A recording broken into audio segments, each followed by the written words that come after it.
So good afternoon everyone, আমি Asima daily blogging চ্যানেলে আবার একটি নতুন ভিডিওতে আপনাদের সকলকে জানাই স্বাগত। আশা করবো আপনারা সকলে বেশ ভালো আছেন, সুস্থ আছেন, যে যেখানে আছেন আর যেখান থেকে আমার ভিডিওটা আপনারা দেখছেন। আমরা সকলে ভালো আছি, সুস্থ আছি। আর সকাল সকাল দেখছেন আমি আজকে আবার চুল বেঁধে নিয়েছি। সকাল সকাল চুল বাঁধা হয়ে গেছে, পুজো হয়ে গেছে, এখন ঘড়িতে 1টা বাজে।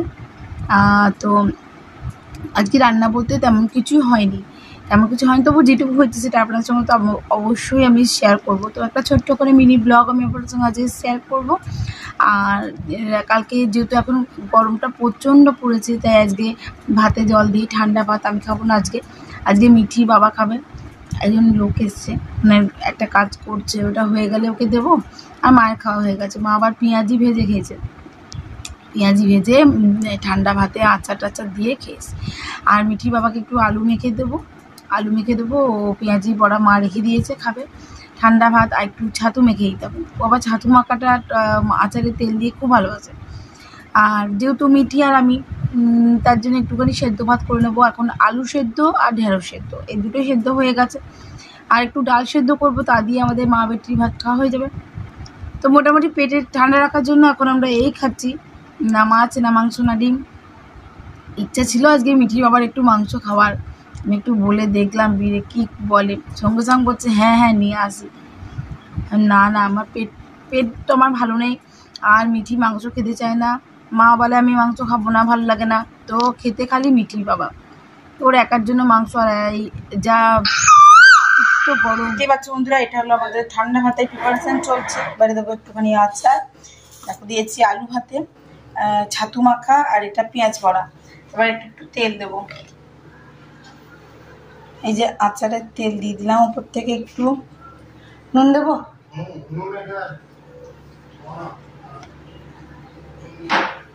আর আমি যে দেখো এদিকে না নেওয়ার মতনই, যেহেতু আমার শরীরটা ঠিক নেই, আমি না খাবো। আর যেহেতু আমরা মা বেটি খাবো, এই যে দেখো আলু সেদ্ধ করে রেখেছি, মাখবো মিঠি আসলে, ঢেঁড়স সেদ্ধ করে রেখেছি। আর এটা এই যে ছাতু মাখাটা রয়ে গেছে, আর পেঁয়াজির বড়া আছে একখানা, এটা আমি ন্যান্সিকে দিয়ে দেবো, আমি খাবো না কিছু আর। তো চলো ওকে একটু পেঁয়াজ কেটে দিই কুচি কুচি করে, তারপরে হয়ে গেল। তোমরা কারা কারা এই গরম থেকে বাঁচার জন্য এরকম মানে রাতে ভিজানো ঠান্ডা ভাত খাচ্ছ, তোমার সঙ্গে শেয়ার করলাম। মিঠির বাবাকে দিয়ে দিয়েছি ঠান্ডা ভাত। আমি এখন গোবিন্দভোগ চালে ভাতটা করবো না, কেন এখন এই ঘড়িতে 1:36, আর মিঠি আসতে করতে সেই বেলা 3টে। তো গোবিন্দভোগ চাল আর জলটা আমি একদম রেডি করে কুকারে রেখে দেবো। মিঠি আসবে যখন, তার একটু আগে করবো, তাহলে গরম থাকবে। এবার তোমরা বলবে গরমেও গরম খাবার, কিন্তু গোবিন্দভোগ চালের ভাত না ঠান্ডা হয়ে গেলে ভালো লাগে না। এই যে দিলাম, এটাতেই আমার বেটির হয়ে যাবে। আমরা দুজনে খেয়েও ন্যান্সি খাবে। তো চলো চালটা আমি ধুয়ে নিই।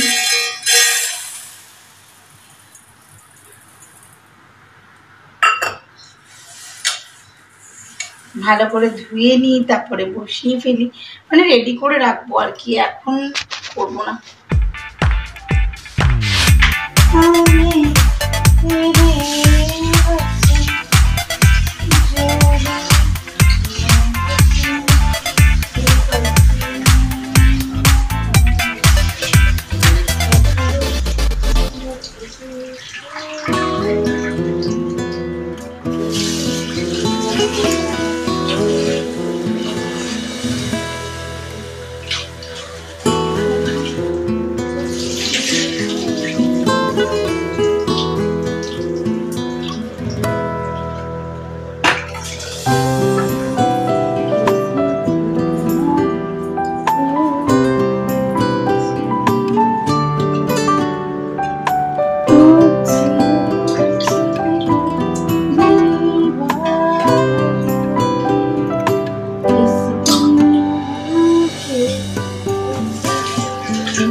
ব্যাস এই যে রেডি করে দিলাম, এটা এখন রাখা থাকবে।